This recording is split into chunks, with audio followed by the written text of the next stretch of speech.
kasih pemirsa, Anda kembali menyaksikan Kominfo Newsroom. Pemirsa, 3 minggu jelang pencoblosan pemilu pada 14 Februari mendatang, pendistribusian logistik telah dilakukan KPU Kabupaten Kota di berbagai daerah. Sejak 25 hingga 26 Januari lalu, KPU Kota Cilegon juga telah mendistribusikan logistik kotak suara menuju 2 kecamatan, terdiri dari Kecamatan Purwakarta dan Polo Merah.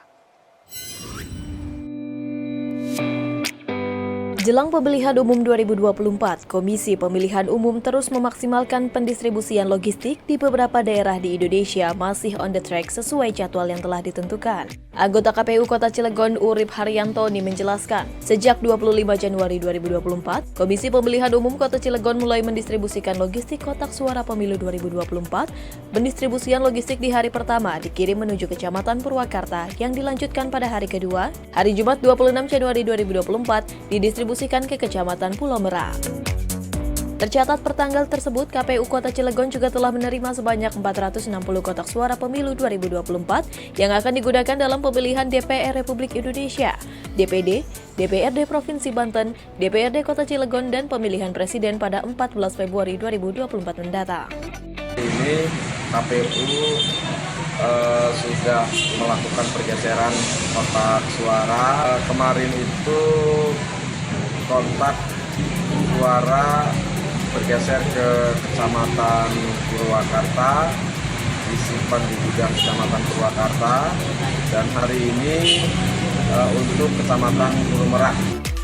Dari total kebutuhan sebanyak 745 kotak suara, 285 kotak suara lainnya akan didistribusikan bersamaan dengan surat suara pemilu yang ditargetkan dapat terdistribusi paling lambat pada waktu tengah malam. Adapun sebelumnya, Komisioner Komisi Pemilihan Umum Agus Melas memastikan akan terus memperbaharui proses distribusi seluruh logistik pemilu, baik logistik utama seperti surat suara dan formulir penghitungan dan rekapitulasi, maupun logistik pendukung yang meliputi bilik suara, tinta, dan alat coblos.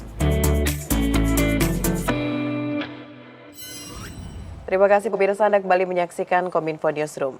Pemirsa, jelang pemungutan suara 14 Februari 2024 mendatang, salah satu fokus dari KPU di seluruh kabupaten kota di Indonesia adalah pendistribusian logistik. Dan pemirsa, untuk mengetahui bagaimana pendistribusian logistik di beberapa daerah di Indonesia, salah satunya adalah Kabupaten Maluku Barat Daya. Kita akan berdiskusi bersama dengan Ketua KPU Maluku Barat Daya, Bapak Christian L. Talupor.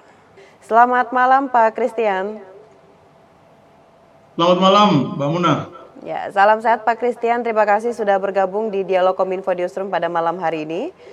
Baik Pak Christian, kita langsung saja mulai. Ini tersisa beberapa hari lagi pelaksanaan pemungutan suara 14 Februari 2024. Sejauh ini apa yang telah dilakukan oleh KPU Maluku Barat Daya Pak untuk hal pendistribusian mungkin ini Pak logistiknya? Ya, baik Mbak Muna. Sebelumnya saya ucapkan selamat malam dan terima kasih atas undangannya bisa diperkenankan untuk hadir dalam dialog yang bermanfaat ini. Ya. Pertama-tama mungkin yang dapat kami sampaikan bagi kita semua bahwa sampai di hari ini sesuai dengan jadwal tahapan Komisi Pemilihan Umum Kabupaten Maluku Barat Daya telah melaksanakan beberapa tahapan persiapan berkaitan dengan pengadaan dan distribusi logistik. Nah, untuk pengadaan sendiri Mbak Muna, kami secara kelembagaan hampir semua kurang lebih 80% perlengkapan logistik itu pengadaannya itu dilakukan melalui KPU Provinsi dan langsung oleh KPU RI. Hanya beberapa formulir saja yang pengadaannya itu di kabupaten kota. Nah, oleh karena itu sampai hari ini memang kalau secara secara keseluruhan mungkin dapat kami sampaikan diketahui bersama bahwa persiapan kami untuk pendistribusian logistik berkaitan mulai dari pengadaan sampai pendistribusian itu ada di kisaran sekitar 80-90%. Nah, memang beberapa formulir atau beberapa jenis surat suara itu belum lengkap. Kemarin sudah dikirimkan tetapi masih ada kekurangan, dan kekurangan ini kami telah berkoordinasi secara berjenjang untuk kemudian dapat dipenuhi oleh penyedia. Mungkin yang pertama bisa disampaikan seperti itu.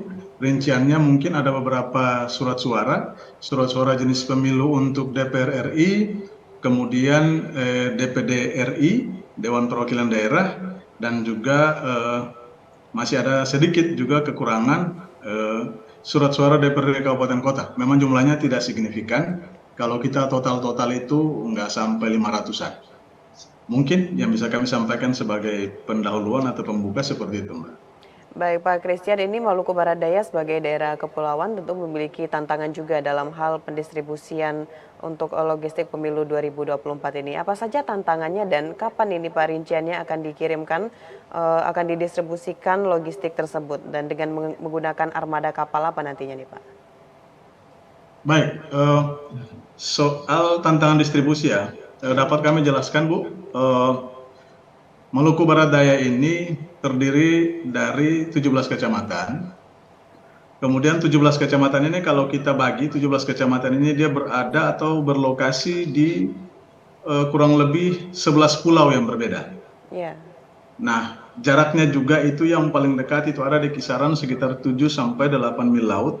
Yang paling jauh itu malah sekitar 7 sampai 80 mil laut, dan memang tantangan kita di sini lumayan besar berkaitan dengan distribusi logistik. Dapat kami sampaikan juga bahwa sesuai yang kita ketahui bersama, di bulan-bulan ini, mulai dari Desember sampai April itu biasanya kita memasuki musim angin muson barat, dan angin muson barat di Kabupaten Maluku Barat Daya itu biasanya ketinggian gelombangnya itu normalnya itu antara 2 meter sampai bisa, kalau ekstrim itu bisa sampai kisaran 3 sampai 4 meter. Nah, oleh karena ini tantangan tersendiri. Nah, hari ini KPU sendiri telah melalui berbagai upaya, Komisi Pemilihan Umum Maluku Barat Daya telah melalui berbagai upaya untuk berkoordinasi, bekerjasama dengan berbagai pihak untuk membantu kami melakukan distribusi logistik. Dan dapat kami laporkan bahwa hari ini kami secara kelembagaan telah berkoordinasi resmi dengan pemerintah daerah Kabupaten Maluku Barat Daya. Dalam hal ini kami telah berkoordinasi juga dengan Forkopimda dalam hal berkaitan dengan dapat membantu KPU mencari jalan berkaitan dengan kendala distribusi logistik. Kami telah membangun koordinasi dengan Dinas Perhubungan Kabupaten Maluku Barat Daya, dan kami telah dihubungkan dengan Dinas Perhubungan Provinsi Maluku untuk dapat kami berkoordinasi berkaitan dengan bantuan kapal yang insya Allah kalau lancar bisa dipenuhi mungkin dalam beberapa hari ke depan. Nah, berkaitan dengan rencana kami untuk melakukan distribusi, rencana kami itu karena daerah kita daerah kepulauan, kemudian turun ke kecamatan Ibu, ini kita ada juga kurang lebih 11 kecamatan dari 17 kecamatan yang logistik kita kalau tiba di kecamatan itu, dia dari kecamatan ke desa itu juga melalui laut. Nah, ini membuat kami merasa perlu untuk mempressure sehingga logistik itu sedapat-dapatnya paling cepat itu atau paling lambat itu tanggal 10 atau tanggal 11 Februari itu dia sudah tiba di kecamatan. Sehingga dari kecamatan bisa mempersiapkan ada waktu yang cukup untuk kemudian melanjutkan jalur distribusi ini hingga sampai ke desa. Nah, dapat kami informasikan juga di Maluku Barat Daya ada juga TPS yang dia itu berada di luar desanya. Jadi ketika distribusi ini dia logistik sampai di desa ke teman-teman di PPS, Panitia Pemungutan Suara, mereka juga harus berjibaku dengan gelombang laut karena untuk mengantarkan surat suara ke TPS, ada satu TPS khususnya itu TPS 3 Desa Luang Barat, itu ada di Pulau Metimarang, itu pulau tersendiri. Kemarin pulau tersebut telah dikunjungi oleh Menteri Dalam Negeri dan Bapak Menko Polhukam dalam rangka launching gerbang Dutas. Jadi memang tantangan kita di situ, Mbak. Kita diperhadapkan pada gelombang laut yang cukup tinggi. Kemudian kita diperhadapkan juga pada kondisi ketersediaan sarana prasarana, terlebih khusus berkaitan dengan transportasi laut yang memang di kami sini sangat terbatas. Mungkin demikian. Baik, Pak Christian, berarti dari KPU Maluku Barat Daya telah melakukan koordinasi dengan pemerintah daerah kabupaten kota dan juga dari pemerintah Provinsi Maluku telah memberikan fasilitas begitu Pak ya untuk menyediakan transportasi yakni kapal pada nanti pendistribusiannya. Baik, itu tadi mengenai penyiapan logistik. Terkait dengan KPU, dengan PPS dan juga KPPS ini bagaimana sejauh ini kita mempersiapkan mereka yang akan bertugas pada tanggal 14 Februari nanti, Pak? Ya, baik. Terima kasih. Berkaitan dengan PPS dan KPPS dapat kami sampaikan bahwa terakhir kami secara kelembagaan itu dapat menyatakan bahwa kami secara kelembagaan itu telah siap dari sisi personalia. Jadi dari 293 TPS itu telah direkrut kurang lebih ada 2051 anggota KPPS, dan kami secara serentak secara nasional KPU RI telah menginstruksikan untuk kita kemarin tanggal 25 per 25 Januari itu telah melantik secara serentak, telah melantik KPPS sejumlah itu 2051 personil.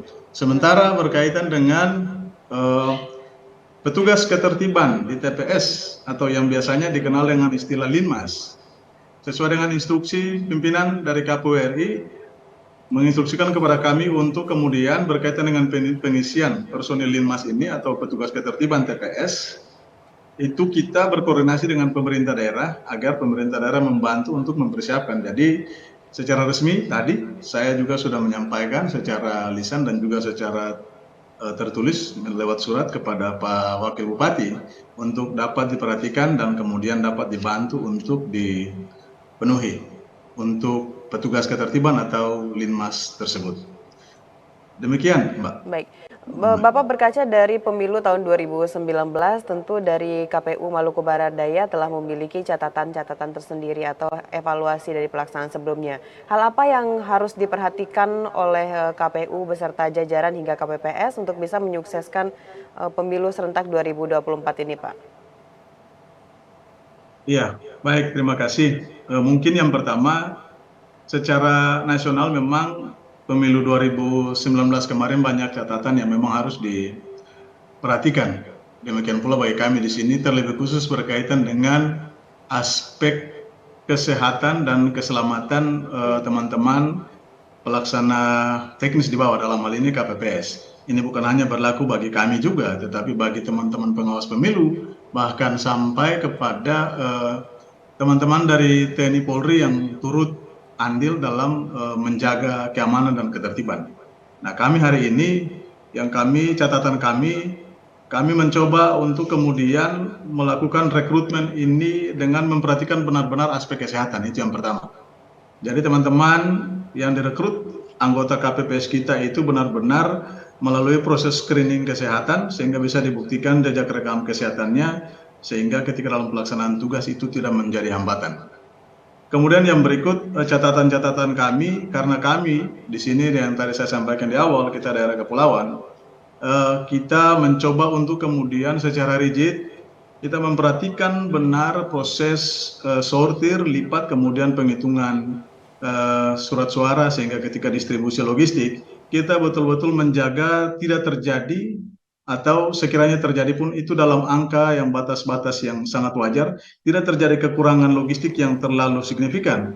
Sebab kalau itu terjadi akan sangat sulit kemudian bagi Kabupaten Maluku Barat Daya, KPU Maluku Barat Daya untuk kemudian harus memenuhi kekurangan-kekurangan itu. Mungkin ini jadi catatan-catatan penting dari kami dalam rangka menyukseskan gelaran pemilu serentak tahun 2024. Baik, tentu dengan berbagai hal yang telah dipersiapkan oleh KPU Maluku Barat Daya ini bisa menyukseskan baik dari pendistribusian ataupun dari pelaksanaan pada tanggal 14 Februari 2024 nanti.